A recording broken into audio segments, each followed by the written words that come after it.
இன்னைக்கு நம்ம சப்பாத்தி பூரி பரோட்டாக்கெல்லாம் ஒரு சூப்பரான side dish dry pepper chicken எப்படி செய்யறதுன்னு பார்க்கலாமா? அதுக்கு 3 ஸ்பூன் மிளகு, 3 ஸ்பூன் சீரகம், 2 ஸ்பூன் சோம்பு எடுத்துக்கோங்க. ஒரு பேன்ல எண்ணெய் சேர்க்காம மிளகு சீரகம் சோம்பு எடுத்து வச்சதை சேர்த்து லைட்டா ஃப்ரை பண்ணி ஒரு தட்டுல எடுத்து வச்சுக்கோங்க.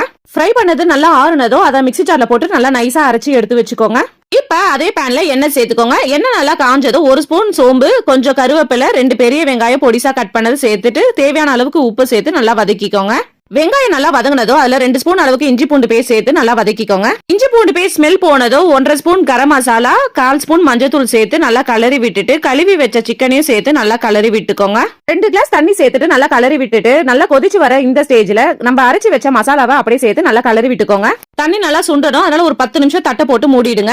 10 நிமிஷம் கழிச்சு ஓபன் பண்ணீங்கன்னா தண்ணி நல்லா சுண்டி இருக்கும். இந்த ஸ்டேஜ்ல கொத்தமல்லி போட்டு நல்லா கலரிக்கோங்க. பார்க்கும்போது அருமையாவும் சூப்பராவும் இருக்கும். அவ்வளவுதான், சூப்பரான ட்ரை பெப்பர் சிக்கன் ரெடி. இந்த பெப்பர் சிக்கன் சாம்பார் சாதத்துக்கு, ரசம் சாதம், ஒயிட் ரைஸுக்கு எல்லாம் சூப்பராவே இருக்கும். ஒரு அருமையான ரெசிபி, நல்ல ஒரு காரசாரமான ரெசிபி. நீங்களும் உங்க வீட்ல ட்ரை பண்ணி பார்த்துட்டு எப்படி இருந்ததுன்னு கமெண்ட்ல சொல்லுங்க.